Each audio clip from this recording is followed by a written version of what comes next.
to oh Good morning, everybody, and welcome to the June 23rd edition of Collect Our Cousins, Engaging White People in the Struggle for Full Democracy. I'm Karen Fleshman, founder of Racy Conversations and of Collect Our Cousins, a weekly live stream series where I'm featuring the people who inspire me the most as we learn how to become more effective in the conversations with white people in our lives. I created Collect Our Cousins to help white Americans like me become more effective in our conversations with white people in our lives, to help us build an embodied anti racist white culture. White Americans, the battle for our democracy will not be won in courtrooms or in the streets. It must be won in white living rooms, in our neighborhood meetings, boardrooms, at our school board meetings, in local elections. As an anti racist, collecting my cousins often falls to the end of my to do list. Oh, I'll get to that next month. But I want to encourage everyone who's watching to engage in the Collect Our Cousins challenge. Write a list of your friends and family you will collect this year.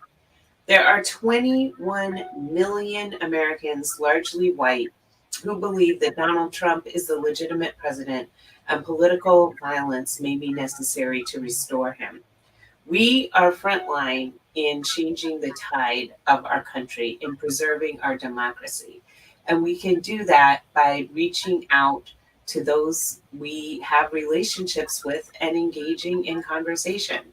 And to that end, I'm super grateful today to be joined by Simma Lieberman, who is a real role model, mentor, shero, someone who's been involved in this work all her life. And she has so much wisdom and practice to share with us. And I'm really grateful for you, Simma, for making time to join us here today. Well, I'm excited to be here, and I'm honored because I love you and I love your work. So I was so excited to be invited. Yes. We were introduced by our mutual friend when I first moved to the Bay Area, and I attended one of your workshops, and it was great to like connect early on in my time in the Bay with you. Oh, really? Now, how long ago was that? That was in 2014. No, I'm sorry, 2012.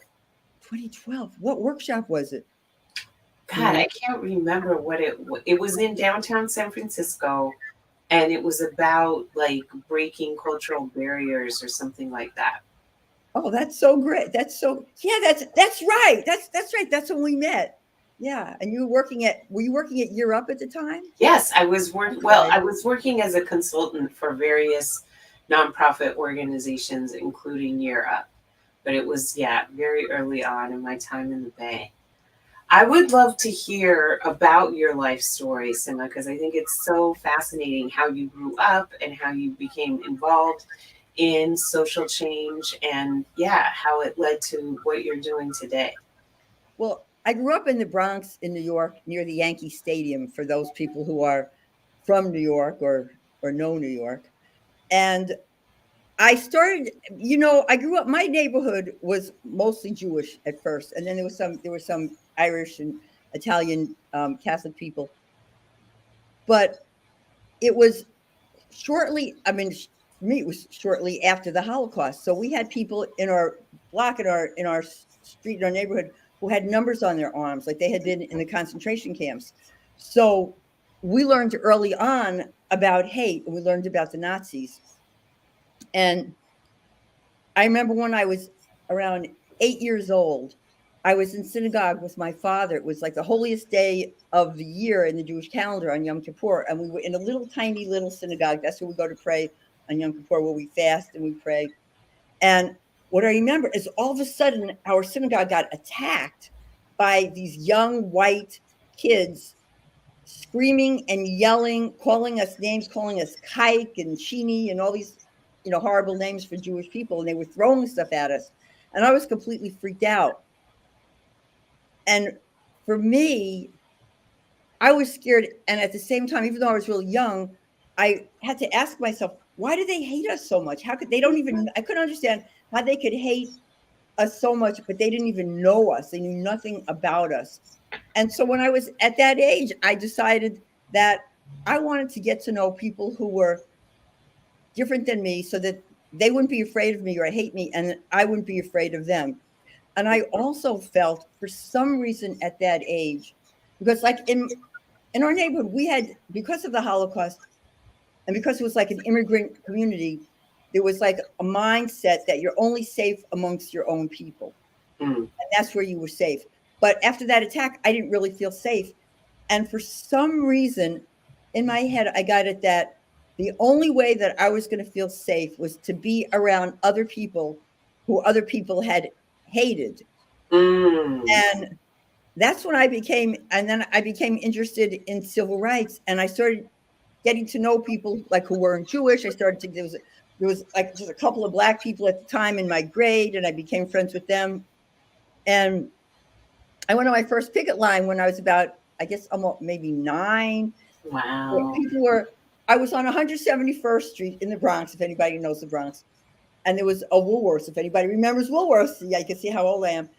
And people were walking up and down the street with these signs. It was Black people and white people having these signs set and about Woolworths.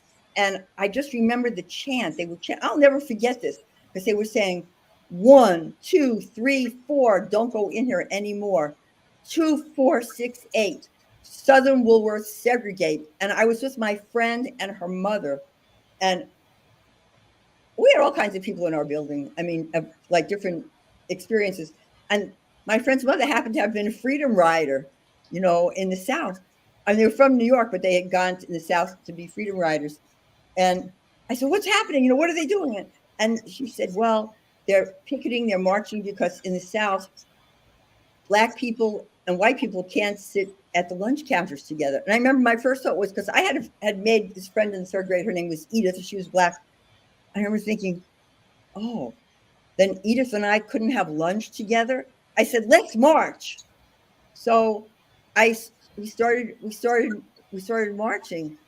And then from there I got involved like in civil rights groups. I mean, like, young people civil rights groups. And I went on the March on Washington in 1963. Wow. And that was really exciting because I had never seen so many people. There were like, I guess what they say, like 250,000 people or something like that. But I mean, I lived in the Bronx. We had a lot of people, in our neighborhood. We had like, I don't know, 250 people in our building, in our little funky building. But I'd never seen so many people. They were Black, white, brown, every single kind of person. And I just remember when our buses came in, we came in buses, and there were all these people, and they were like just waving to us, welcoming us in. And at that young age, it just felt so amazing. I said, this is what I want to be part of. And yes, I was there when Martin Luther King gave his I Have a Dream speech.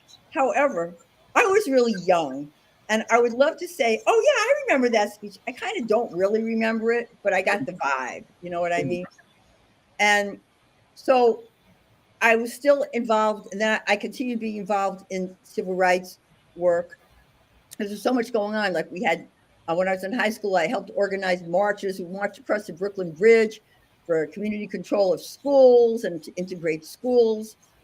There was a lot of things I didn't really understand, but I did understand injustice. So, and also because I had friends who weren't white.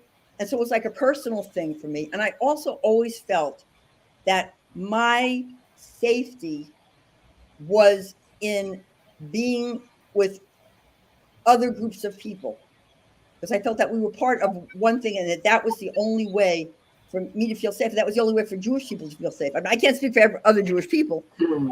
That was just how I felt. Wow. And then I knew about the Black Panthers, and I remember I was in college. I was at CCNY, and I was talking to this kid, and I said, because I was very much into the idea of like, being Jewish, but being from a low income area. So I was always angry. I was always angry all the time. I was always angry. And I don't know why I was angry. I mean, just an angry goof. Injustice makes Yeah, you angry. injustice. Also, and then And being scared that you could yeah, be targeted yeah, and attacked for no reason other than your faith. yeah. And I'm when sure I that talk makes about you like angry you too. know my parents being like intimidated by people who had education. I mean, all of that stuff. And so I said to this kid, I said, I wish that there was a white organization like the Black Panthers that worked in white neighborhoods and worked with the Black Panthers. And he said, yeah, me too, blah, blah, blah. And shortly after, maybe about, I don't know, 2 or 3 weeks later, something like that, he called me and he said, hey, you know what you said about wanting to be part of a white group? I said, yeah. He said, well, the Young Patriots, it's a white group, and they're started in Chicago and they're coming to New York and they're recruiting. Do you want to be part of it? And I said, yes, because they're part of the Rainbow Coalition with the Black Panther Party and the Young Lords. So I went to the meeting and I joined up. And it was really cool. And I don't know if anybody has seen Judas and the Black Messiah. Yes. You know, Must see Judas and the Black Messiah. that was such a good movie. The acting was great, and I just thought it was just really human, and I really liked it. But where Bobby Rush comes in and they meet with that white group, the white Southern group, and I'm not Mm. a white Southerner, so we had a lot of people that like me, who were like from working class white families in New York, but weren't from South. And they got them to join up. So that was the group that I was part of. So, and that's how I became, and at the time when I was young, I was like one of those, I was kind of a screamer. Like now I get mad at people, like some of the cancel culture people. I mean, some people should get canceled, but a lot of the people who just make mistakes have to be educated, and I realize that education is really important because none of us were perfect. Okay, maybe we're perfect now, but at some point, Listen, somebody, it's constantly evolving too. Like there is what the I love the Black Women for Elizabeth Warren, their whole platform, and they said aim for accountability, not perfection. No one is perfect. Okay, but look at like how Lizzo handled um, yeah, the use of an ableist term in her song. She apologized. She changed the song, and she's earned so much respect from her fans. It's like we all have blind spots. We can all there's still so much to learn. So if someone points out to you that what you're doing is harmful, the proper response is thank you. I'm so glad you let me know that. I'm going to change this and do better going forward, and not burden them with educating you, but really do your own research on why what you did is harmful. yeah, I agree. And there's a way of educating people. And I think as white people, we have a response. As white people, if we say that we're anti-racist, we have a responsibility to actually take action, which is why I love your work so much. But I remember when one thing had like a really big impact on me. I used to be friends we all actually lived in the same house. We were like Panthers, Patriots. I had moved to Oregon, which was weird because they had started a Black Panther chapter and a Patriot chapter, so I moved there. But I was one of those people who, yeah, I'm better, I'm better than the rest, blah blah blah. One of those people, and I was there. I you was know, there with you, Simma. I'm better than all those white people. I'm a yeah, cool white person. I'm I cool. can hang out with the most radical Black people and they accept me. Like, Yeah, what is and that? It's 100% ego.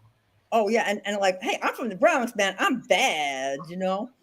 And but I was talking to a friend of mine at the time who was Black, who was like one of the leaders of our group. And I was talking about this one white woman who was like considered like a liberal. Now I'm a liberal, but anyway, so I'm saying, well, yeah, and she blah blah blah blah blah. And he just said to me, he said, stop. And he said, don't talk like that. I said, what are you talking about? He said, you have to see this as it's a war. He said, and imagine that you're a Black person running away from the plantation, or you're a Jewish person running away from the concentration camp, and you meet people in the town. What do you want to do? He said, do you want to say something to make enemies of them so they turn you in? He said, or do you want to at least neutralize them so they don't turn you in, and maybe make them a friend so that they hide you out? And for that statement, even though I didn't stay friends with that person forever, but that statement just stayed in my head, and it had such an impact. And I think about that when it comes to educating people. Do I want to turn people off so I can feel good for my ego, or do I want to help educate people? Somebody educated me. People Yes. still keep educating me. There's the things I don't know, Yes. but I want to know. But when somebody, like, especially if like a white person just starts yelling at you as another white person, you're a racist. Well, if it's me, I'm going to, at the time, I just get defensive. No, I'm not. Blah, blah, blah. Yes, you are. No, I'm not. But it doesn't change anything. And if we're about change, we have to be able to educate people. And it's not, and it's not up to people of color to educate white people, although, everybody has to play a role in turning the tide, of course. But if we're conscious, we have a responsibility to create as many friends or supporters or whatever, because especially at this stage, we don't want them to vote for Trump and vote all these. And in the late 60s and 70s, we used to talk about fascism. We didn't know fascism.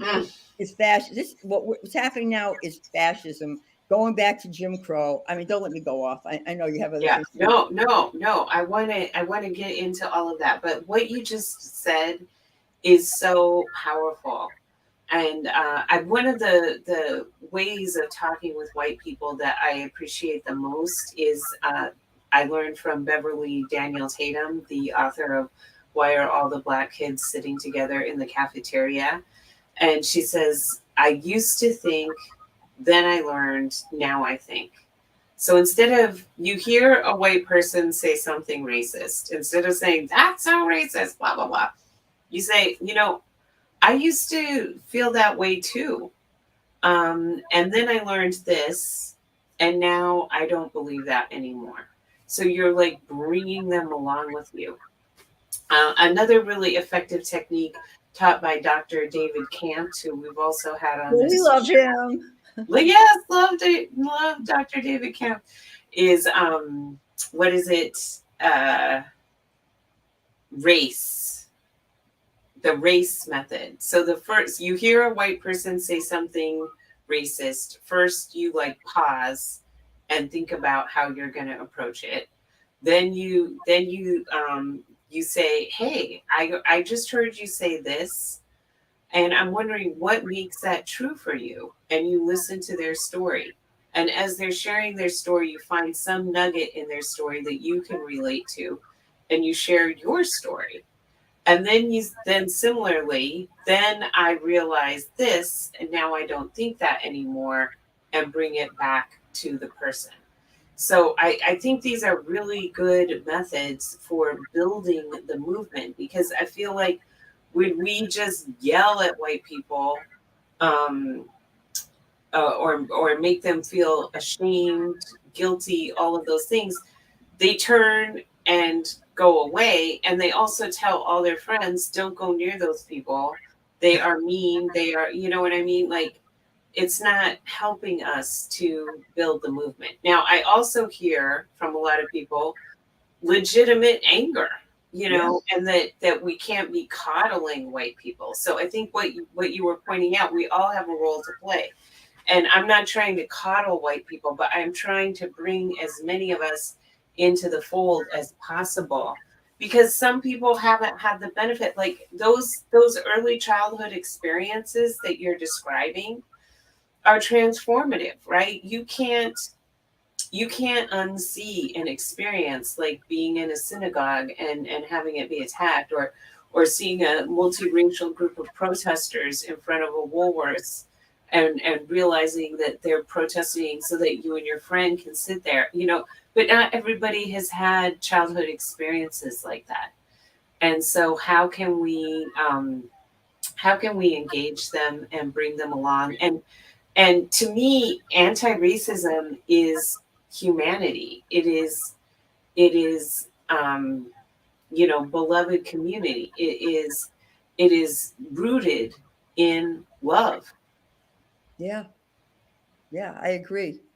It is rooted in love.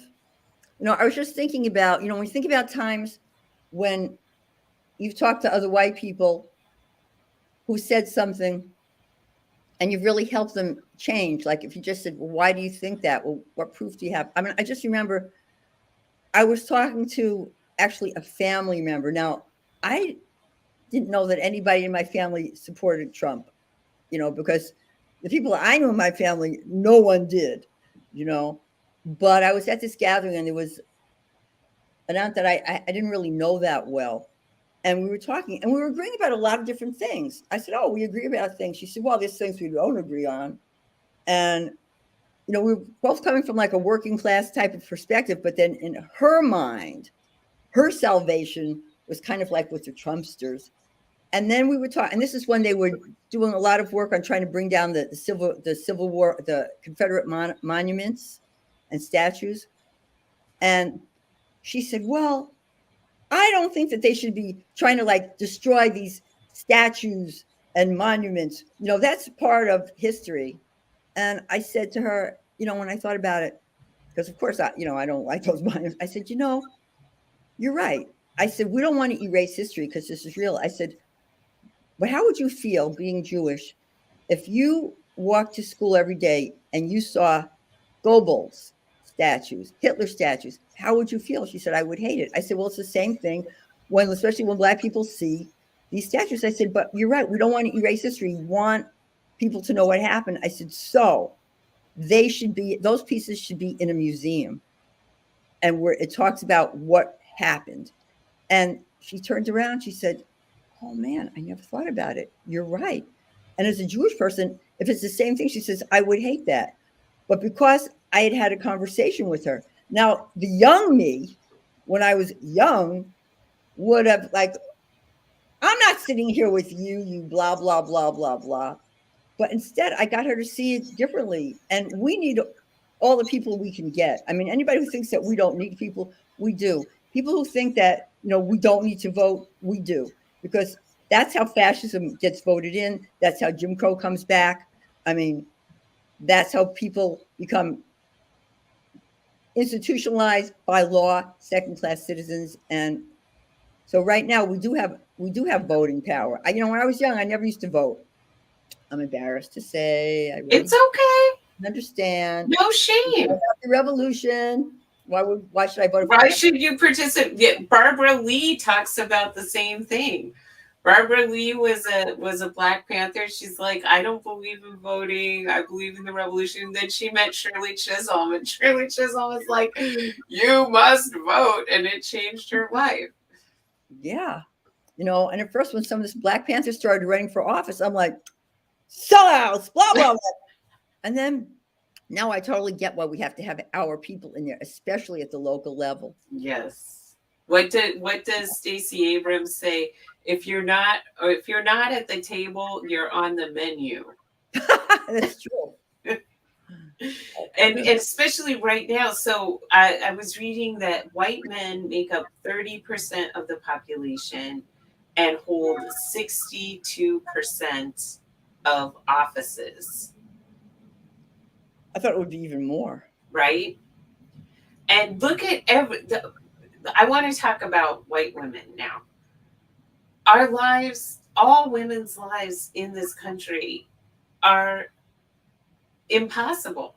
I mean, obviously, poor, working class women of color are by far the most impacted, but literally across socioeconomic status, our labor market participation is at the lowest level in a generation.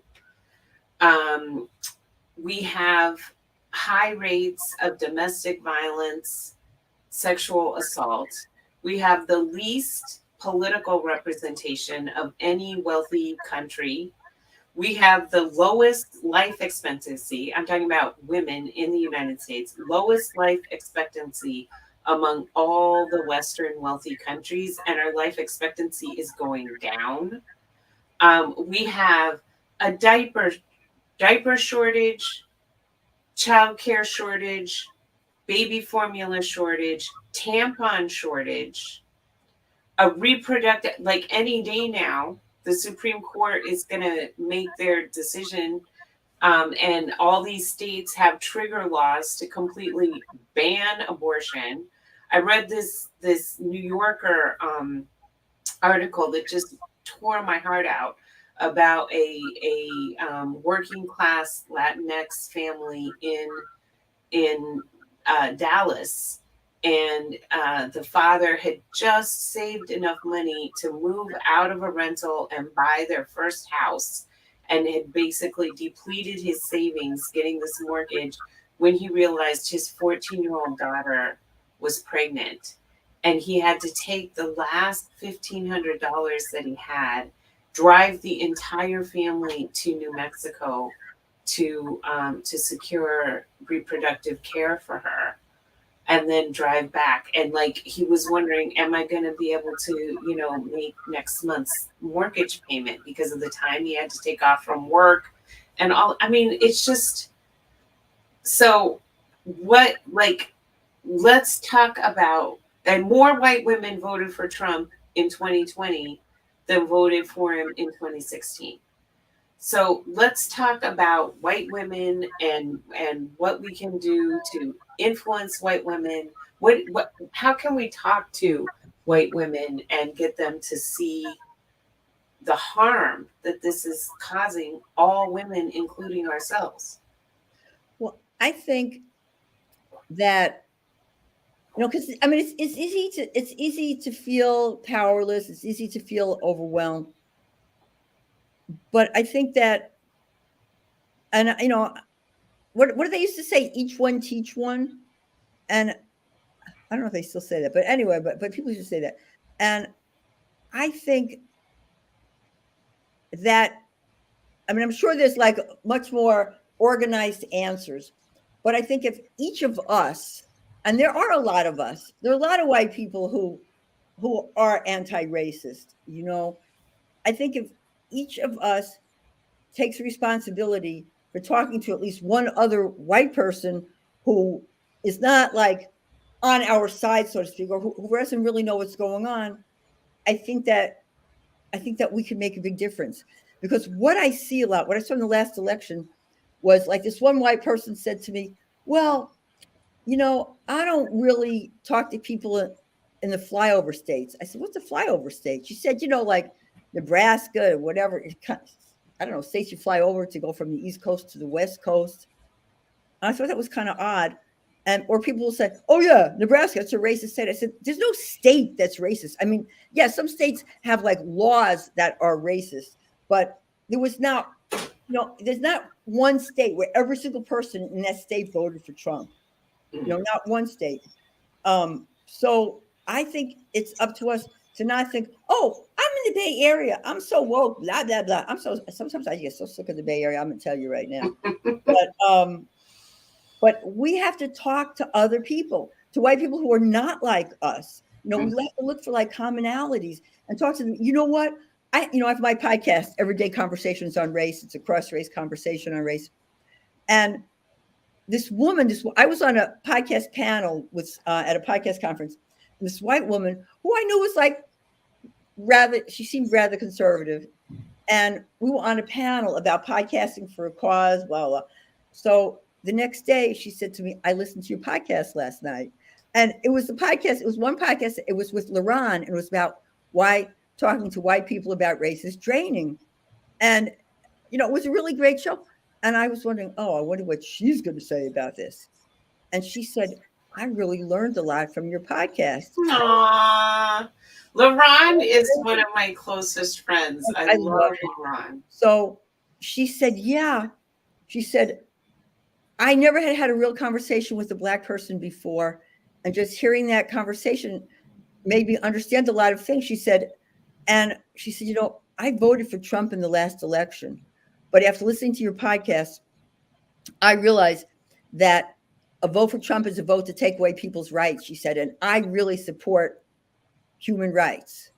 I'm not voting for him. Oh And my then God. after George Floyd, I talked to her and I said, well, what are you doing? She said, well, I'm reading a lot about race and racism to unlearn the racism that I learned, she said. And I'm going to go around and talk to other young white people who grew up in like white Christian evangelical racist churches and help them unlearn. She said, because just somebody like me is the only person that could talk to these people just because I went through it, because they're not going to listen to me. But and I thought, so much of Trump's we can make base. a difference. Yes, so much. I can't remember this. I saw the Pew analysis after the 2020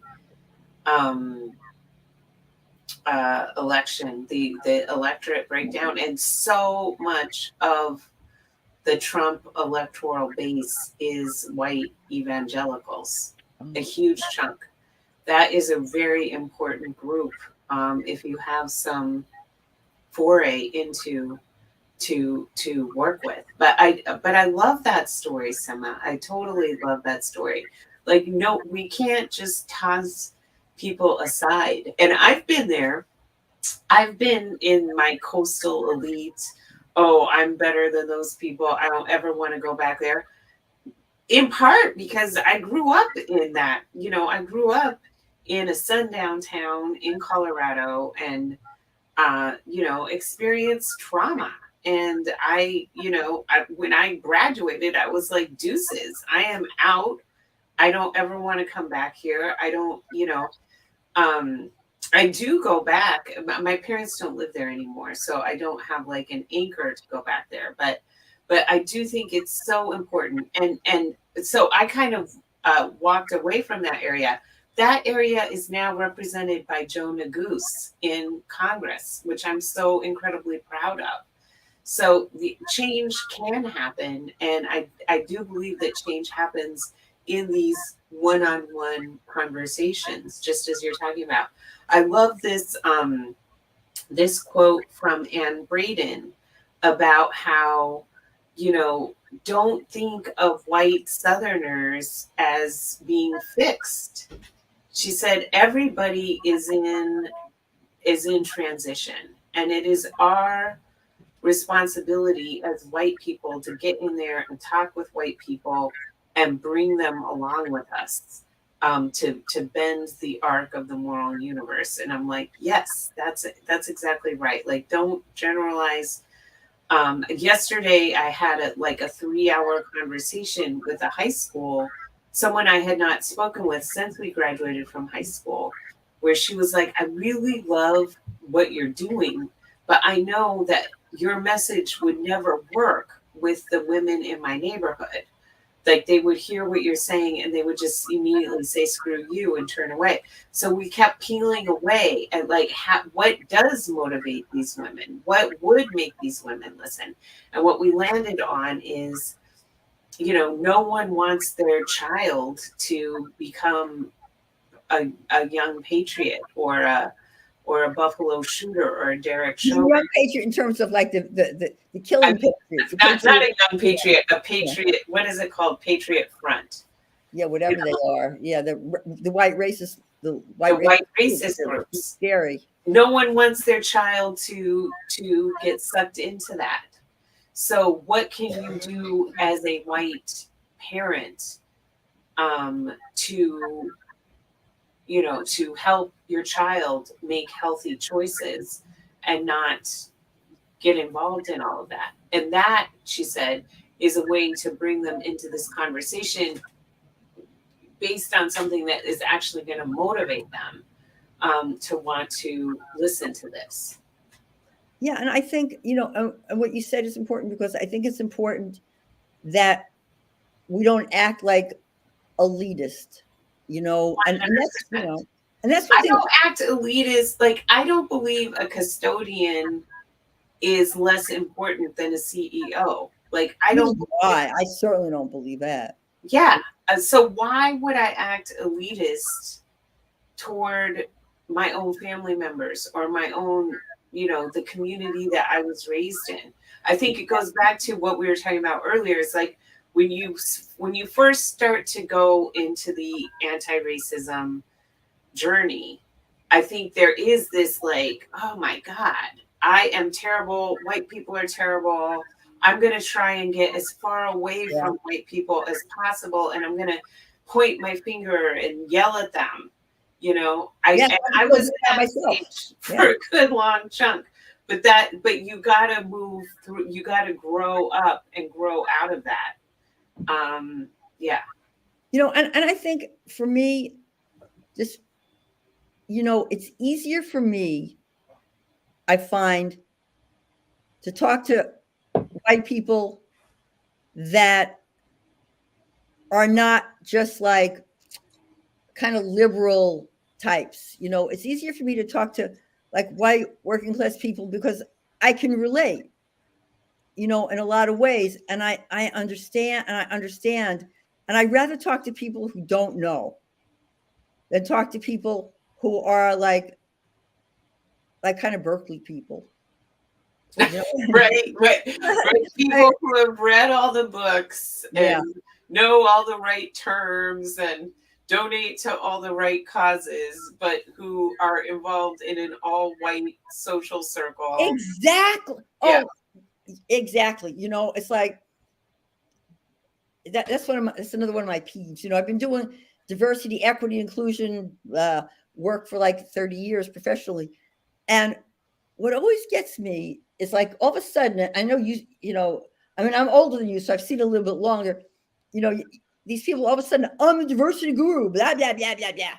And then, you go to, they have an event or something, and everybody looks exactly alike. I mean, if they're white, everybody's white. It's like, okay, so you're talking about, but you got to live diversity. You're not living it, then you're not doing it, and you're not being it, At the same time, we still want people to vote, not for Trump. But, and the Democrats annoy me a lot, too, because I see a lot of elitism there, So much elitism, so much hypocrisy. And, given the amount of corporate influence in politics, and you think about during the pandemic, we had a huge wealth transfer from the middle class to the 1%. The 1% became trillionaires, billionaires. Their wealth increased dramatically. The entire middle class completely hollowed out. And now we're in a period of inflation, rent increases, interest payment increases. And I don't see people marching in the streets saying this is unjust. I don't see the Democrats saying we have to tax the rich and we have to redistribute income in this country. No. And people's lives, it's just terrible. Yeah, I don't, I mean, there's a lot I don't know, but personally, I haven't seen a lot of them really get down. It's like they said, get down with the people. I'm not seeing a lot of that. I'm seeing people like working class people who say, no, we don't want to tax the rich. Why? Because here's the brainwashing. They've been brainwashed to think, well, when I get to be a millionaire, I'm not going to want to be taxed. So what some of the right wing has done is they've created like this empathy where like poor people or working class people are able to empathize with these like bazillionaires. That's bizarre to me. It is bizarre. It is totally bizarre. Like the people who watched Trump on his TV show, which I never watched, and empathize with Trump. It's like, do you think Donald Trump, in any regard, like even listening to the January 6th insurgents, terrorists, in the January 6th hearing, when they said Donald Trump asked us to do this, and he only asked us to do two things: vote for him and show up on January 6th.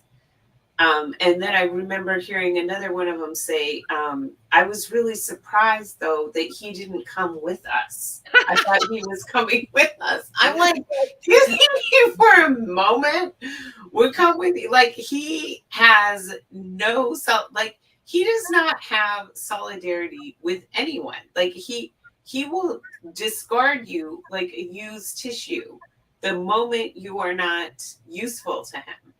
Yeah, hey, like, guess what? You're not going to be invited to Mar-a-Lago no matter how many times you vote for Trump. You ain't going to be at his dinner table. He's not inviting you no matter what you think. In fact, he is actively working to ensure that it is harder and harder for you to put food on your dinner table. He thinks you're suckers, really, Yes. and truly, But I mean, it's not just Trump, but though. we can't we have to say that with so much love and compassion, because if we come off as we think you're suckers for being suckers to No, him, he thinks you are. Yeah. yeah, then we're just playing into the coastal elite stereotype. I'm not saying this out of disdain or not, thinking that I'm superior to these people, to the Trump supporters. I'm trying to just help them see the humanity, to see reality. You just made me think of something. Um, I'm going to see if I could like articulate it. That we also have a responsibility to talk to the white people that think that they know it all and get them to come down like to the people level. I really hadn't thought about it like that. But what you said just made me think about that's another way that we need to educate some of these white people who are in office. I don't know how yet, but who have influence, because some of them are like so up there. I mean, even when Hillary Clinton talked about people calling them the deplorables or whatever, that's the kind of stuff that the right wing will run with. And I find it scary, I mean, just the whole abortion thing. And, the way that they use religion. Now, the first person I knew who ever died from a messed up abortion, I think I was like maybe 15, something like that. She was about 13 or 14. She was a young black girl. Her name was Yo-Yo. I remember saying, well, what happened to Yo-Yo? And they said, oh man, she died from whatever they called it, a back alley abortion. And this is like, a long time ago, like late 60s. And my late partner, who was African American, her mother died when my late partner was 14. She died from an abortion. So, the people that I know were people of color. And a lot of the abortion thing is, I think, I was reading, and I don't know, they were saying that one of the reasons why people are trying to like stop abortion is because they're worried that there's not enough white people being born. Yes. Yeah. I mean, there's two aspects to this, right? There's the fact that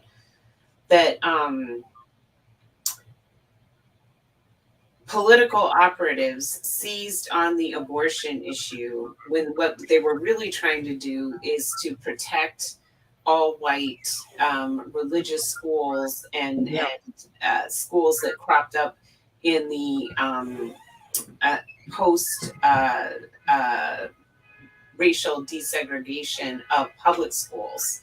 So there was a movement to create Christian schools and get public funding for that. And when those schools came under pressure to admit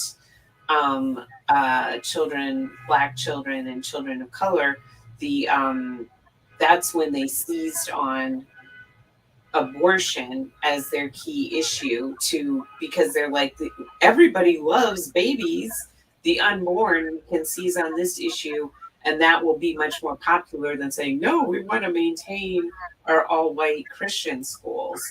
And then there is the whole other aspect to it, which is exactly what you're saying, that this whole replacement theory is very long-standing, right? In the sense that white people have to maintain the numbers of white people so that we can maintain dominance. And they don't want any white babies to be aborted. They could care less if Black women, other women of color die in childbirth, or or through back alley abortions. But what they want is for white women to reproduce white children to maintain white dominance.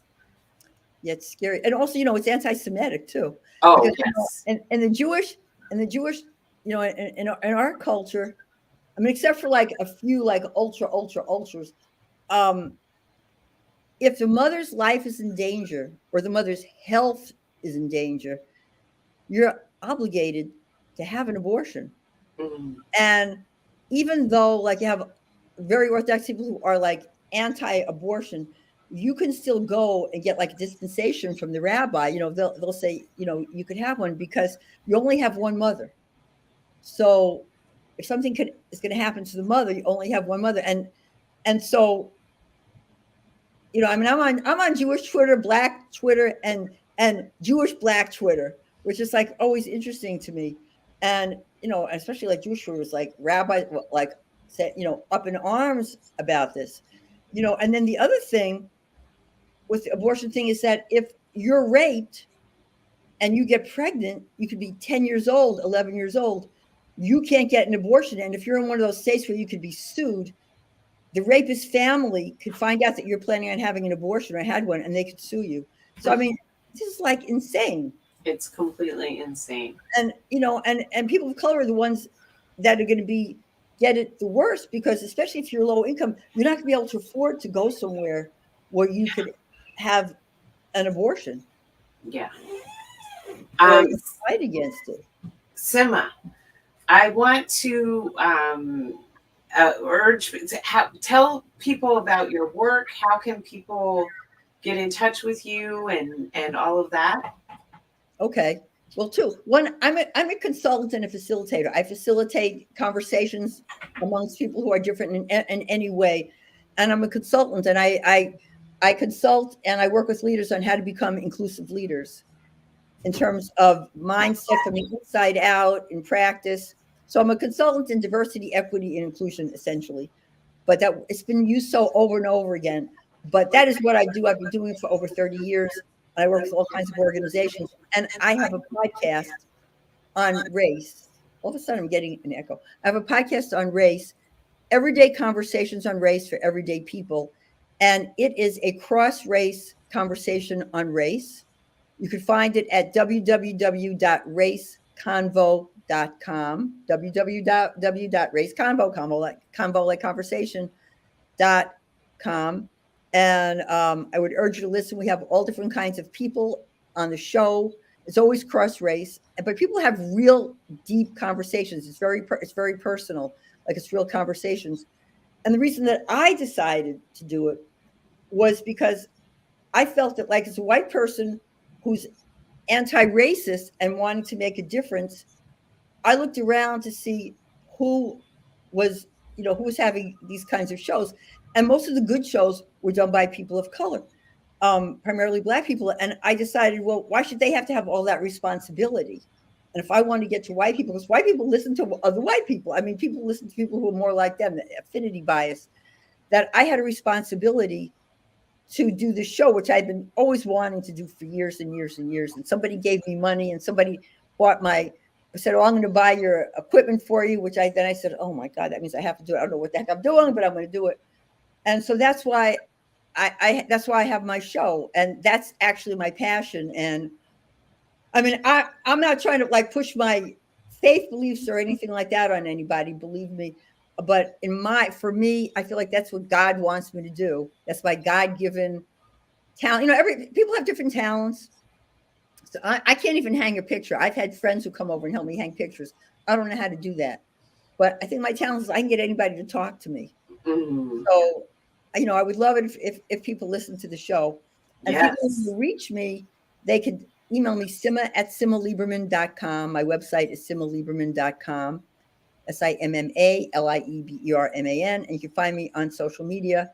And, a lot of my work is looking at helping organizations and helping leaders in organizations transform themselves and become more inclusive. Thank you, Simma. And there's a great episode of your podcast featuring my friend and mentor, Karen Clopton, and me talking about hashtag Karen. I highly recommend listening to that that is conversation. the best. You've got to listen. You got to listen. And I love that Karen and Karen call themselves Kinos. Karen in name only. You have to listen to the podcast. You are on 2 podcasts, right? Didn't I have to go on 2 podcasts? Yes. Those Yes. 2 of my, it's like Karen and Karen were like 2 of my favorite guests. I mean, I love all my guests.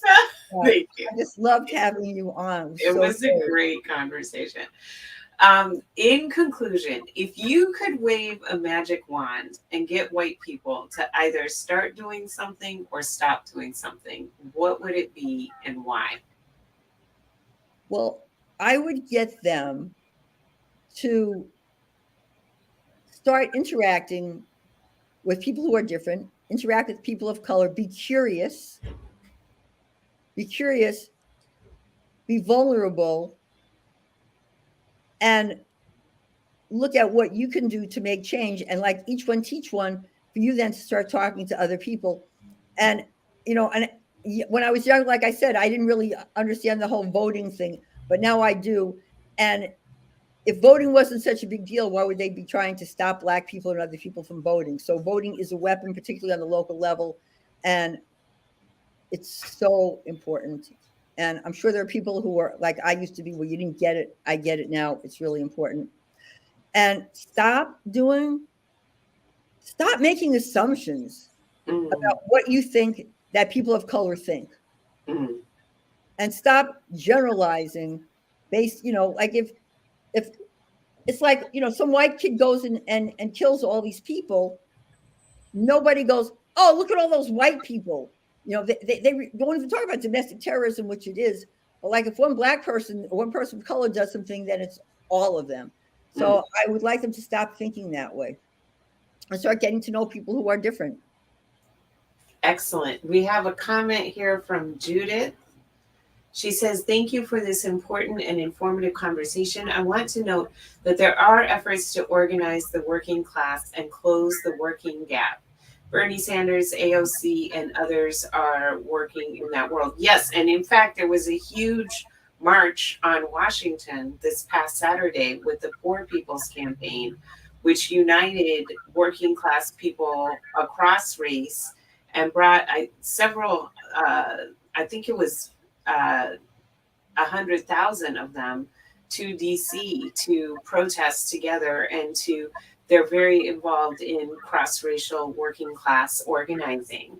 And I know Surge is also doing a lot of voter turnout effort to engage white people. Thank you for making this comment. I just want to thank you so much, Simma. This was so great to have you on. Well, I love it. I don't get a chance to talk to you as much as I would love to. So this is really great for me too. Great. Okay. See you next week. I'm super excited. On June 30th, our guest will be Cindy Bright, author of The Color of Change. And I'm so excited to have her on the show. So tune in next week, June 30th at 8 a.m. And until then, bye, everybody. Bye.